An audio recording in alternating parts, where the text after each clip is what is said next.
On me demande tout le temps quel tire-lait j'utilise et surtout lequel est le meilleur. La vérité, c'est que j'en utilise 3 différents et ils ont tous une utilisation spécifique. Quand j'ai commencé le tire-allaitement, j'ai tout de suite loué le Medela Symphony à la pharmacie parce que c'est ce que j'ai eu à la maternité. Honnêtement, ça a été catastrophique pour moi. Donc je l'ai rapidement rendu et j'ai changé de modèle. J'ai finalement loué chez Grandir Nature le Spectra S1 Pro. Un tire-lait dispositif médical puisque dispo en location et de qualité hospitalière. Et là, rien à voir. Puissance, longévité, tétrelle classique, mais surtout adapté. C'est celui que j'utilise tous les jours au maximum. Surtout pour le premier et dernier tirage de la journée, c'est le plus important.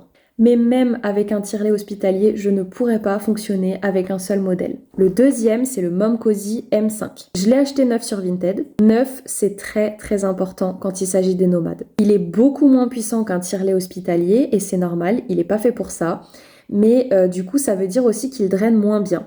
Donc, son utilisation, c'est surtout pour du dépannage. Je l'utilise au minimum. C'est soit pour dépanner parce que mon tire-lait classique, il est au lavage, soit parce que j'ai trop la flemme, soit parce que je suis en déplacement. Et clairement, j'essaye de pas l'utiliser trop souvent. Et le troisième tire-lait, c'est le manuel. C'est le Medela Harmony. À la sortie de la maternité, j'avais acheté le manuel de Philippe Savent. C'est une catastrophe. C'est une tétrelle unique en taille 24. Ce n'est absolument pas adapté. L'Harmony est beaucoup plus efficace. Je vous ai déjà fait une vidéo détaillée sur celui-ci. Il a un mode stimulation, un mode expression, même si c'est un tire-lait manuel. Et il est tout aussi efficace que le Spectra, juste manuel. Il est parfait pour finir un tirage après un tire-lait nomade par exemple ou en dépannage quand on est en déplacement par exemple. Finalement, le tire-lait parfait, il n'existe pas. Ce qui marche le mieux, c'est d'avoir plusieurs options selon les situations et de s'adapter à ses besoins. Dis-moi en commentaire quel tire-lait tu as utilisé et abonne-toi si tu veux plus de contenu sur le tire-allaitement.